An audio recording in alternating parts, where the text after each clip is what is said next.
Bismillahirrahmanirrahim. Silakan dimaknani di kitabnya masing-masing.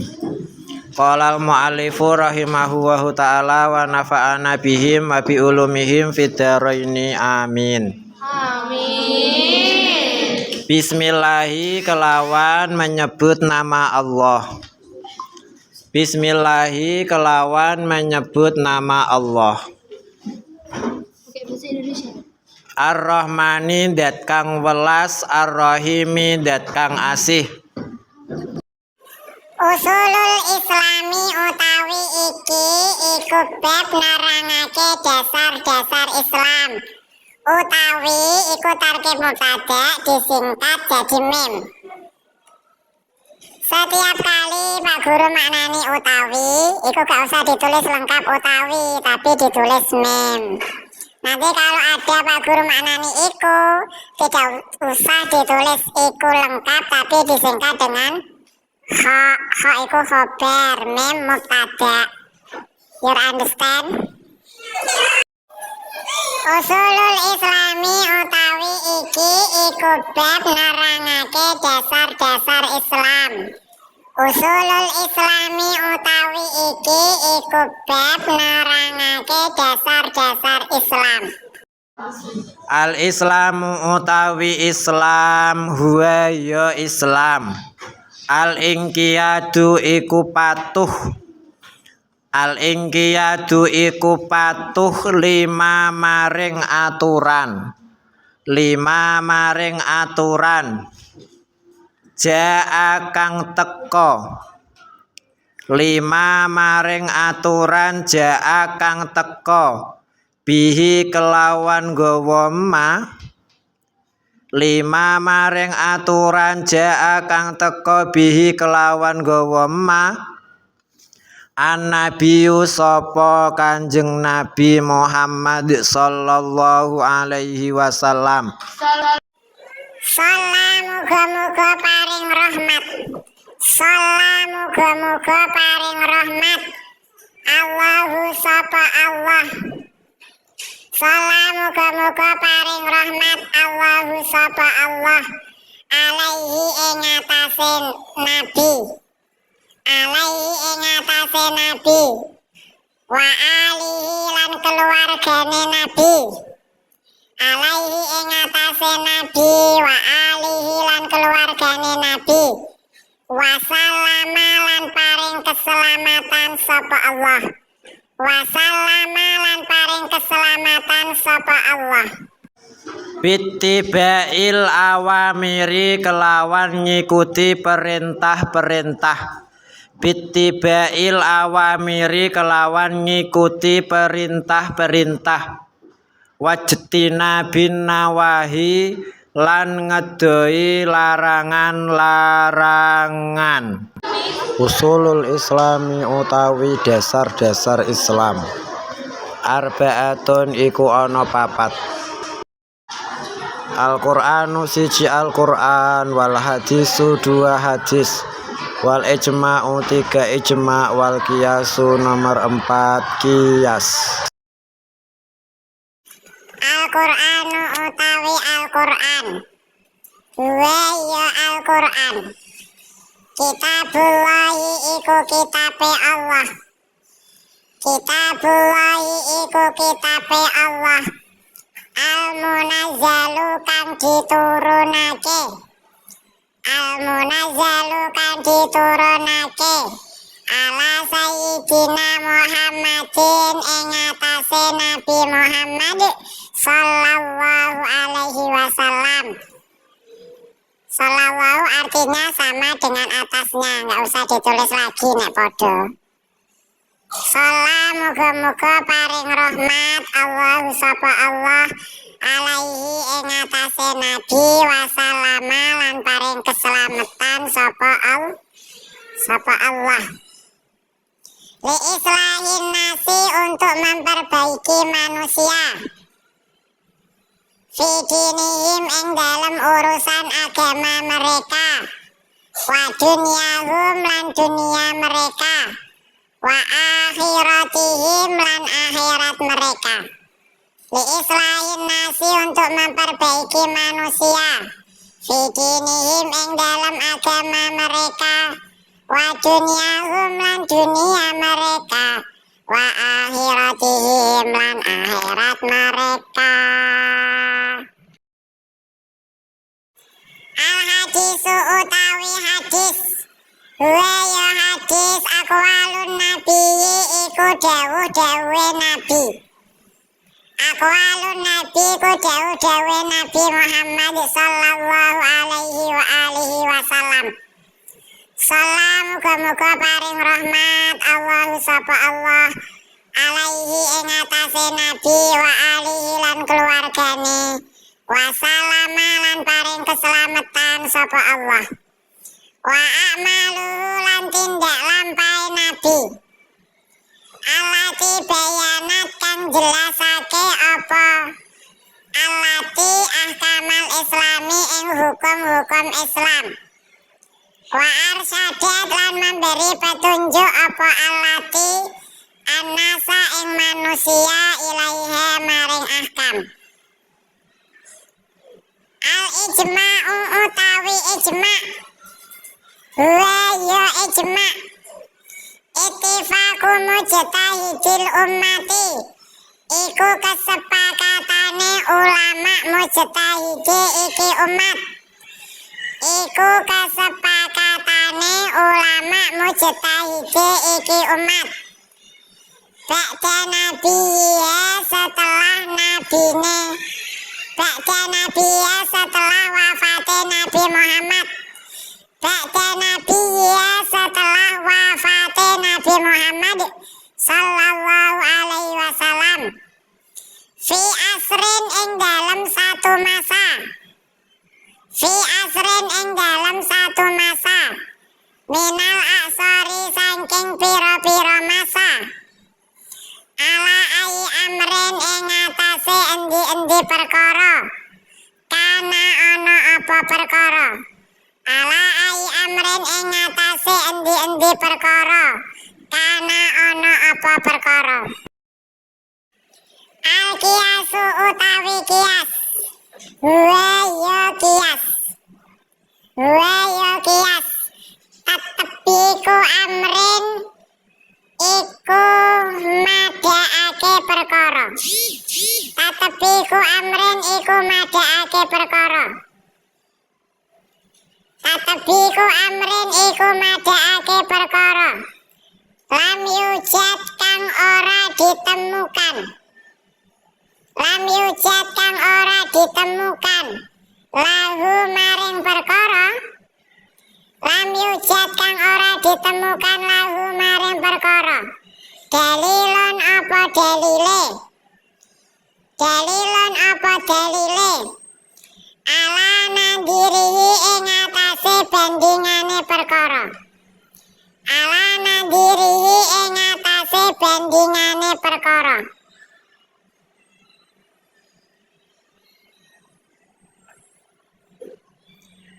Listirakihima karena ana persamaan keduanya. Listirakihima karena ana persamaan keduanya. Fi illatil hukmi ing dalem alasan hukum. Fi illatil hukmi ing dalem alasan hukum.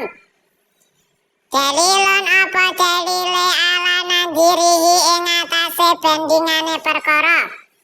Listirakihima karena ana persamaan keduanya. Listirakihima karena ana persamaan keduanya. Fi illatil hukmi ing dalem alasan hukume. Bismillahirrahmanirrahim. Sekarang penjelasannya dasar-dasar Islam. Silakan, ini bisa ditulis di buku tulis dan wajib ditulis pakai tulisan Arab Pegon. Dasar-dasar Islam. Islam adalah tunduk dan patuh terhadap apa yang dibawa oleh Nabi Muhammad sallallahu alaihi wasallam, dengan mengikuti apa yang diperintahkan dan meninggalkan apa yang dilarang. Itu pengertian dari Islam. Aslama yuslimu, Islam artinya tunduk patuh. Patuh terhadap apa? Terhadap aturan-aturan yang dibawa oleh kanjeng Nabi. Kalau yang diperintahkan dilakukan, yang dilarang ditinggalkan. Dasar-dasar Islam ada 4. Yang pertama Al-Quran, kedua hadis, 3 ijma, dan 4 qiyas.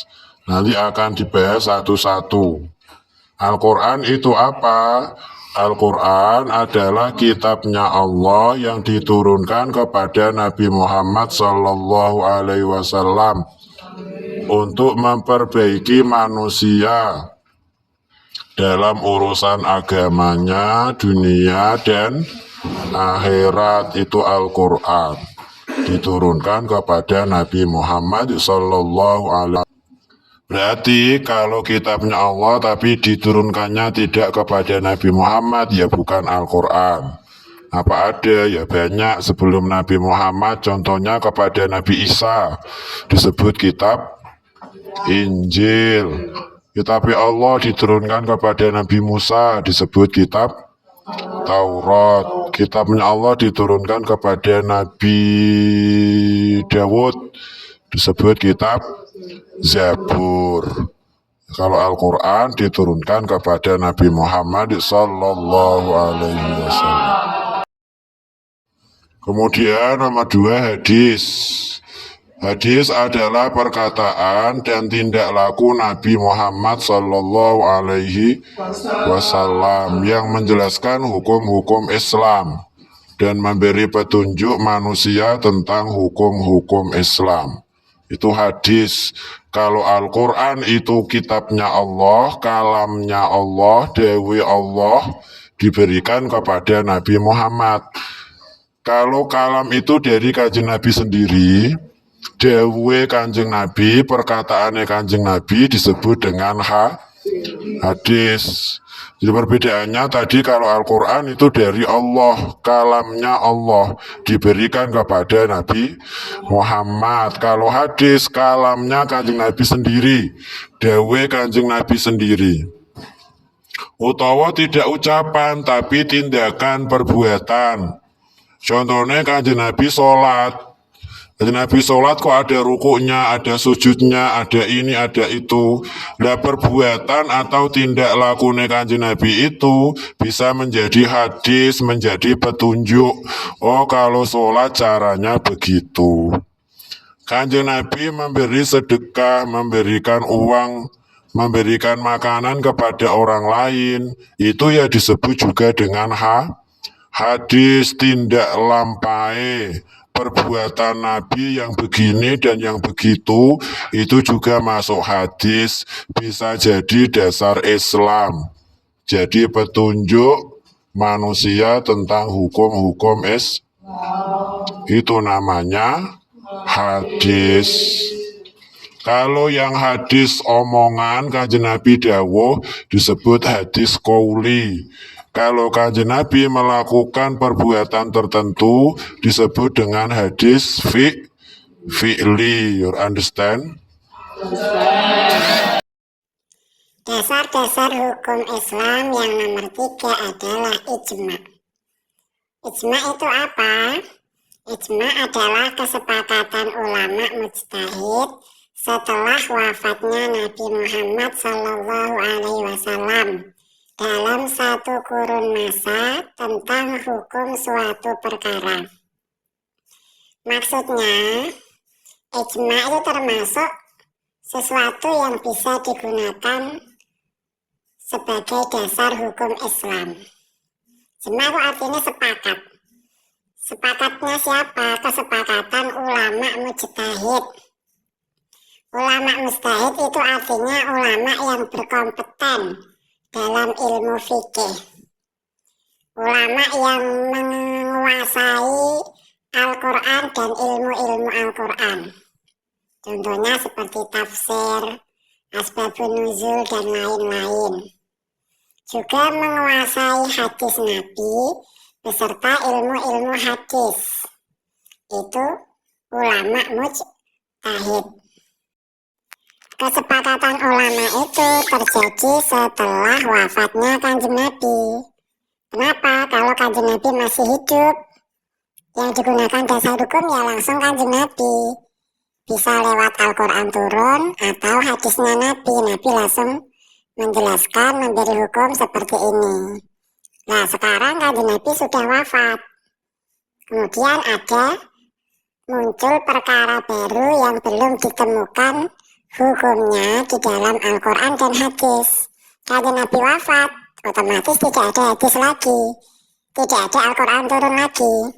Nah, untuk menghukumi perkara tersebut, ulama sepakat, semuanya setuju. Itu namanya kesepakatan ulama. Kesepakatan ulama tersebut terjadi pada suatu kurun, suatu masa. Ya, jadi namanya sepakat ya, dalam satu masa, satu periode. Tidak bisa ulama zaman dulu dengan ulama zaman sekarang, ya nggak bisa sepakat, ya nggak pernah ketemu.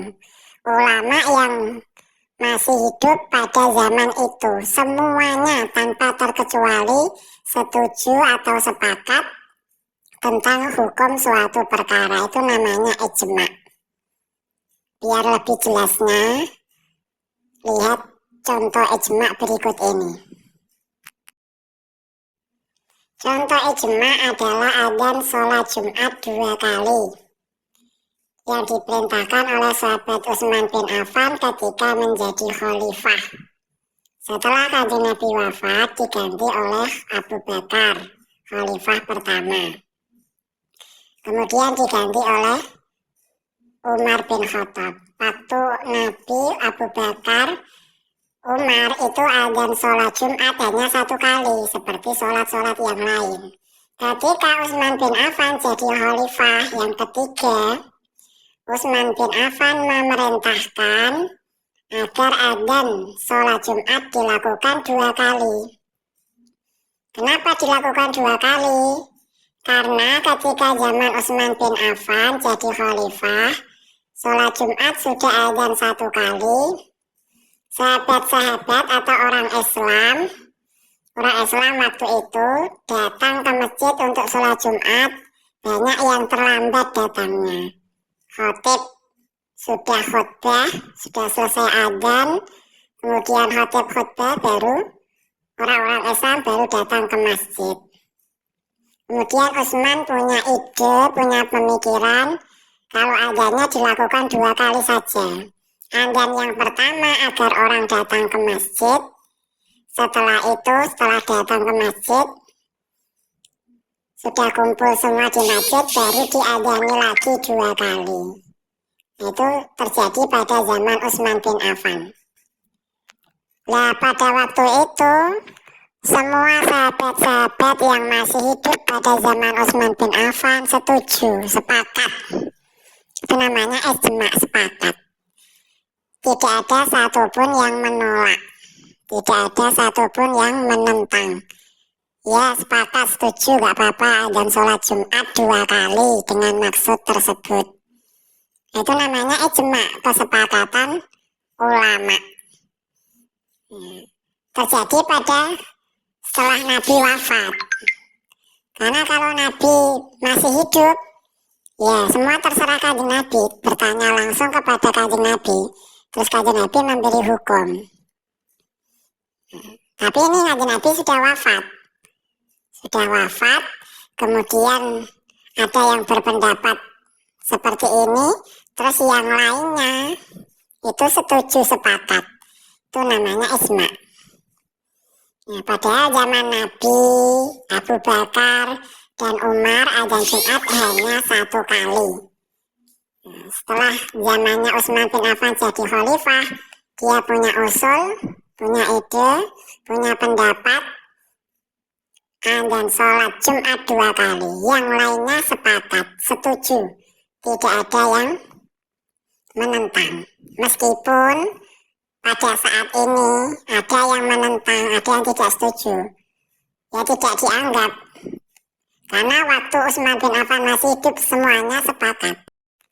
Kalau ada orang sekarang yang tidak setuju, tidak sepakat adzan sholat Jumat 2 kali, zaman Kanjeng Nabi 1 kali. Nah, kalau apa kok 2 kali? Nah, ketidaksepakatan orang sekarang tidak dianggap karena tidak satu kurun masa pada zaman Utsman bin Affan masih hidup. Nah, yang dianggap sepakat ya yang masih hidup pada zaman Utsman bin Affan. Semuanya sepakat waktu itu, tidak ada yang menentang, tidak ada yang menolak. Itu namanya ijma. Sehingga adzan sholat Jumat 2 kali bisa dianggap sah, boleh jadi hukum Islam karena dasar ijma, sepakatnya semua ulama. Kemudian nomor 4 adalah qiyas. Qiyas itu apa? Qiyas adalah menyamakan hukum suatu perkara yang belum ditemukan dalilnya, baik dari Quran atau hadis. Disamakan dengan suatu perkara yang sudah ada dalilnya dalam Quran atau hadis karena ada kesamaan alasan hukum. Itu qiyas. Jadi setelah Kanjeng Nabi wafat, Quran sudah selesai, nggak turun lagi, hadis otomatis Kanjeng Nabi sudah wafat, tidak ada hadis lagi. Kemudian muncul hal-hal baru yang belum ditemukan dalilnya dalam Quran hadis. Akhirnya perkara tersebut hukumnya disamakan dengan suatu perkara yang sudah ada dalilnya dalam Quran dan hadis. Itu namanya qiyas. Contoh qiyas adalah diharamkannya narkoba yang tidak ditemukan dalilnya dalam Quran dan hadis. Jadi pada waktu Kanjeng Nabi masih hidup tidak ada narkoba, sehingga tidak ada hadisnya. Apalagi Al-Quran, belum ada waktu itu pas Al-Quran diturunkan. Kemudian setelah Kanjeng Nabi wafat, ada perkara narkoba. Hukumnya apa narkoba? Hukumnya haram. Kenapa haram? Karena disamakan dengan haramnya khamr atau arak atau minuman keras. Nah, khamr atau arak atau minuman keras ini sudah ada dalilnya dalam Quran. Dalilnya di Al-Quran itu ada. Hukumnya haram. Nah, narkoba itu sama dengan khamr, sama dengan minuman keras dalam hal sama-sama memabukkan. Persamaan keduanya sama-sama memabukkan. Sehingga karena sama-sama memabukkan, maka narkoba juga hukumnya haram. Itu namanya qiyas. Jadi haramnya narkoba itu dikiaskan, disamakan dengan haramnya khamr atau arak atau minuman keras yang sudah ada dalilnya dalam Al-Quran.